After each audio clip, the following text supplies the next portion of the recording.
वही है कि प्रभु की दया से और दासी की प्रार्थनाओं की वजह से, प्रभु की दासी की प्रार्थनाओं की वजह से मेरी पेंशन बढ़ चुकी है 85 से 80। 85 से हमारे को कितना 85 से तो घटा रही है सारी बहन, जरा तमीज से बोल थोड़ी सी। 85 से 80 85 से 80 8,580। अच्छा 18,000 तो उसकी पहले ही थी सैलरी। सैलरी नहीं, पेंशन। तो आई कि मेरा नाम जोशी, ये होली का त्योहार था तो लौंडा बना था तो गांव के लोग बड़ी सुंदर लगता है लेडीज है तो उसको नजर लगा दिया गांव को लगा तो उसको बीवी सुबह हुआ तो बोला कि चलो दीदी से प्रार्थना कर दो ने ऐसे ही नाची। चौथा साल लगे थे उसको भी साफ पर। अब ध्यान से सुने, इसे रानी सिस्टर लाई थी, हमारे पीछे बैठी है रानी सिस्टर, परमेश्वर का धन्यवाद हो। और जब इसको लाई थी ना, ये आ नहीं रही थी चर्च में, बिल्कुल भी नहीं आ रही थी। तो रानी सिस्टर बोली कि पास्टर जी थोड़ी हेल्प है, तो पसर की गली है। मैं कहा कहाँ से करे, दे रहे मैं। मैंने कहा कान का फोन लगाइयो, तो कह रही ये नहीं सुन रही। मैं कहा लगा दो ना, तो कान का फोन लगाया। मैंने कहा ये आवाज सुन और सीधी आजा फटाफट उठ के, कहीं नहीं बैठना था, रुकना नहीं। तो कह रही पास्टर की सीधी हो रही है। तो मैंने कहा आएगी, मैं इसको फोन में जला दे दो, बैठ जाएगी। बैठ गई और ये आंखें पीली पुली कुछ कुछ कर रही थी। जब हमने इसकी प्रार्थना करी, बस ये बैठी रही, घूरती रही। पहला फर्स्ट दिन था और परमेश्वर ने इसको दर्शन दिया था पहले दिन में। पहले दिन जबकि ये कुछ नहीं जानती थी, हमारी रानी बहन से शादी हो रही, उसने बताया कि प्रभु तुझसे प्यार करता है, चर्च में चल, तेरे रास्ते खुल जाएंगे। और ये आगे पीछे पीछे, और वो चीज इसको रोक लिया, ये पसर गई। रानी बोली ये तो उठ ही नहीं रही है। मैंने कहा भी आएगी, और आके बैठ गई। और पहले दिन ही इसको परमेश्वर ने छुटकारा दिया, छुआ, और इसको परमेश्वर का दर्शन हुआ। और उससे पूछा ना क्या हुआ, उसने बताया कि मुझे व्हाइट कपड़ों में परमेश्वर का, पूरी रोशनी, मेरी आंख ही नहीं खुल। इसने जो परमेश्वर का दर्शन था वो बताया, छुटकारा पाया, प्रार्थना करी। तो इसकी बातों को हमने पूछा कि क्या दिक्कत है। कहती है मेरे छोटे छोटे बच्चे, आज तक मेरी विधवा की पेंशन नहीं बनी और मैं मरना चाहती हूँ पंखे पर लटक।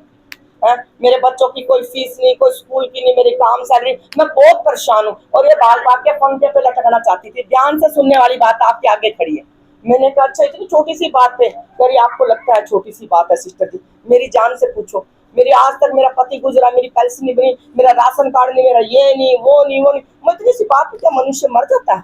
और जब उसकी प्रार्थना करी, वो गंदी अंधकार की सिपरेटें निकली और परमेश्वर ने इसके रास्तों को खोला। और वारे के न्यारे इतनी आशीष और बरकतों को परमेश्वर ने चला दिया। गिनतियां कम कर रही है, गिनतियां कम है। सोने से चांदी से सैलरी बढ़ाई परमेश्वर ने, 18 19 20 बच्चों की फीस माफ करी परमेश्वर। और इनकी फीसों का जो इनको बच्चों को पेंशन वो मिलती नहीं थी सरकार से, वो ही बता रही है 8500 रुपये होगी।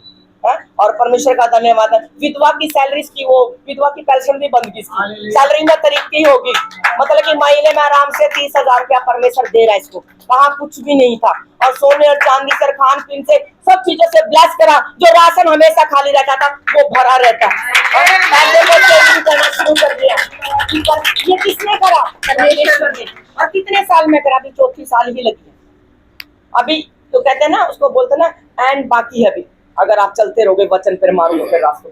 मैं कहती रखने की गिरने की जगह नहीं होगी, क्योंकि हमारा परमेश्वर आनंद और शांति का दाता है। उसने मार्ग को चलाता के वचनों पर चलते कमी नहीं होगी यीशु मसीह के सामर्थ्य नाम से। परमेश्वर का वचन है ऐसा कहता, तुम नया बल प्राप्त करते जाओगे, बस तुम थको ना, शर्मित ना हो। मेरे जो लोग होंगे ना, मेरे जो ठहराए होंगे ना, वो दौड़ेंगे, चलेंगे, वो थकित नहीं होंगे। वो उन चीजों को डांटेंगे। क्या है वो? क्लेश, परेशानियां, दुख, बीमारियां, उनको आपको डांटना पड़ेगा। कैसे डांटोगे? घुटनों पे बैठ के, प्रार्थना करके, आज्ञा मान के। जब वो चीज निकलेंगी तो एक आप नया मार्ग और रास्ता पाओगे, वो यीशु मसीह। हालेलुया, जोर से तालियां बजाएंगे।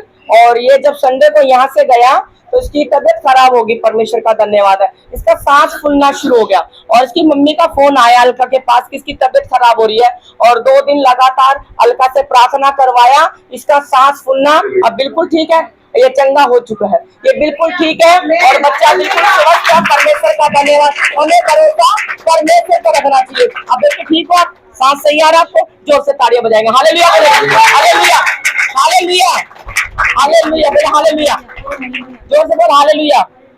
चलो, मेरे को 4-5 दिन से ना तबीयत खराब होती थी, जैसे कि मतलब बुखार सा होता था। मैं सोचती थी अब गोली लूंगी, लेकिन रोज मुझे प्रार्थना करती, इसके बाद हो जा तू।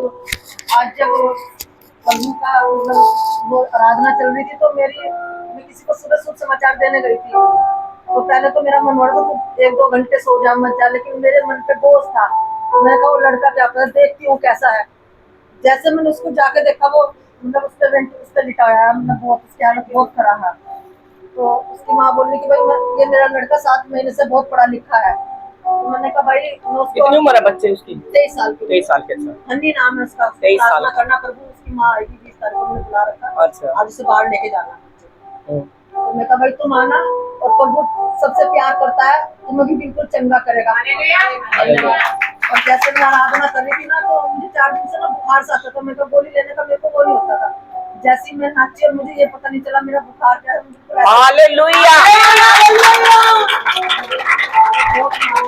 हालेलुया। में लिखा घर में बहुत सी विपदा पड़ती है, परंतु यहोवा उन सबसे मुक्त करता है। हालेलुया। जब आप आराधना करते हो तो कृपया आंख बंद। मेरा नाम रेखा देकर नाम से आती है। मेरी गवाही मेरी माँ के लिए है। मेरी मम्मी ने मेरे पास आज से 1 महीना हो गया आए हुए। तो मैं परमेश्वर का धन्यवाद करती हूँ। मेरी माँ बहुत बीमार रहती थी और बीपी की दवाई भी खाती थी। तो ये कोई मतलब ढंग का कोई उपवास नहीं था, प्रार्थना नहीं करते थे, बस ऐसे बस लड़ाई झगड़ों में रहते थे। बातें करते रहते परमेश्वर का मैं धन्यवाद करती हूँ, जब से मेरी मम्मी यहाँ आई है और मेरी मम्मी 2 उपवास भी करी है और प्रार्थना भी करती है, मेरे साथ प्रार्थना में बैठती है। तो ना वो बीपी की दवाई खा रही है। हालेलुया। जोर से तालियां बजाते हैं माता जी के लिए। कितने दिन हो गए आई आपके पास मम्मी आपकी? मुझे एक महीना हो गया। 1 महीना हो गया। ये सिर्फ बातें बताती रहती थी अपनी बुओं की आपस में, घर परिवार की। तो मेरे से बोली कि पास्टर जी यूं है। मैंने कहा इसे ये करा कर मम्मी, मैं बात में सुनूंगा, आजा प्रार्थना करेंगे। मम्मी बात करेगी, मम्मी 1 मिनट रुक जा, आराधना करेंगे, मम्मी ये करेंगे, मम्मी इसको तू ऐसी तरीके से ले। कह रही अच्छा, कह रही मेरी माँ तो चंगी होगी, देख लो क्या क्या क्या दवाई दे रही है। मेरी माँ चंगी हो चुकी है, बीपी की दवाई बंद हो चुकी है। पास्टर जी मेरी मम्मी आ रही, बहू की बातें ऐसे, बहू की ऐसे ऐसे। मैंने कहा रुक मैं बताती हूँ। कह रही बताओ पास्टर जी। मैं जब भी बात शुरू करें मम्मी रुक जा, आराधना करेंगे, हालेलुया। मम्मी आधे वचन पढ़ेंगे, मम्मी बेचारी चुप। मम्मी ने थका दे और बीमारी गेट आउट यीशु मसीह के सामर्थ्य नाम से। हालेलुया। बुद्धि आज मेरी बहन नहीं आई, एक मिन्नी पढ़े भजन संहिता 3। हे यहोवा मेरे सताने वाले कितने बढ़ गए हैं, वे जो मेरे विरुद्ध उठते हैं बहुत है। बहुत से मेरे प्राण के विषय में कहते हैं कि उसका बचाव परमेश्वर की ओर से नहीं हो सकता। परंतु हे यहोवा तू तो मेरे चारों ओर मेरी ढाल है, तू मेरी महिमा और मेरे मस्तक का ऊंचा करने वाला है। मैं ऊंचे शब्द से यहोवा को पुकारता हूँ और वह अपने पवित्र पर्वत पर से मुझे उत्तर देता है। मैं लेट कर सो गया फिर जाग उठा, क्योंकि यहोवा मुझे संभालता है। मैं उन 10,000 मनुष्यों से नहीं डरता जो मेरे विरुद्ध चारों ओर पाती बांधे खड़े हैं। उठे यहोवा, हे मेरे परमेश्वर मुझे बचा ले, क्योंकि तूने मेरे सब शत्रुओं के जबड़ों पर मारा है और तूने दुष्टों के दांत तोड़ डाले हैं। उद्धार यहोवा ही से होता है। हे यहोवा तेरी आशीष तेरी प्रजा पर हो, आमीन, हालेलुया। हे यहोवा मेरे सताने वाले कितने बढ़ गए हैं, वे जो मेरे विरुद्ध उठते हैं बहुत है।